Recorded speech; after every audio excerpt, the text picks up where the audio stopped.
Problem यह है कि एलजी साहब के एडवाइस में जो अप्रोच लिया गया है वो ये है कि भाई क्योंकि ये सब्जेक्ट वहाँ जो मेयर्स की कॉन्फ्रेंस है, हालांकि वो मेयर्स की कॉन्फ्रेंस नहीं है, पर फिर भी कि वहाँ मेयर्स आ रहे हैं, तो इसलिए वहाँ चीफ मिनिस्टर ना जाएं। पहले भी चीफ मिनिस्टर्स भारत से जाते रहे हैं और दिल्ली नहीं बल्कि पूर्ण राज्यों के चीफ मिनिस्टर्स भी जाते रहे हैं सिंगापुर के इस समिट में भी और ऐसी तमाम समिट्स में। और दूसरा, कॉन्स्टिट्यूशनल जो डिविजन्स हैं लिस्ट में, वो लोगों की ज़िंदगी में सहजता लाने के लिए हैं, एडमिनिस्ट्रेटिव सहजता लाने के लिए हैं। कल को अगर इसके आधार पे ये तय होने लगा कि भाई जो कॉन्स्टिट्यूशन में जिस लिस्ट की गवर्नेंस है उसके हिसाब से लोग दुनिया में मॉडल रखेंगे, तो ये तो मजाक बन जाएगा।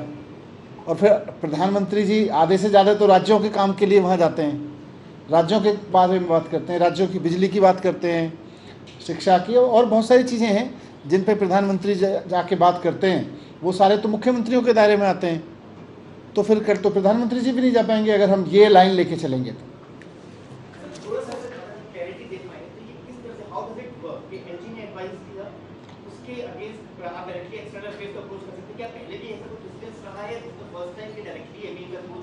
ये तो हमारी नॉलेज में नहीं है, ये तो हमारी नॉलेज में नहीं है।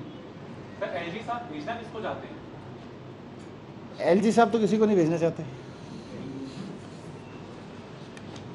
ठीक है। एक दूसरा मुद्दा है आज चर्चा का विषय, ईडी के सामने सोनिया गांधी को पेश होना था। आम आदमी पार्टी भी ईडी की कार्रवाई के लगातार सवाल उठाती रही है, कांग्रेस के नेताओं ने प्रोटेस्ट किया, सबको डिटेन किया गया, क्या नहीं, अब ईडी को, बाकी सब सीबीआई को, इन सबको भारत सरकार इसी रूप में यूज़ कर रही है कि पॉलिटिकल अपोनेंट्स को कैसे ख़त्म किया जाए।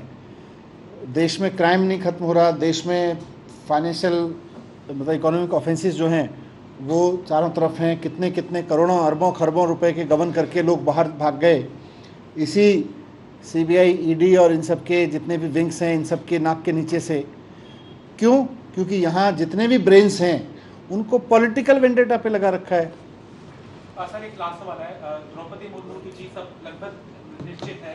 आपने यशवंत सिन्हा को सपोर्ट किया था, उनकी जीत पर आप किस तरह से?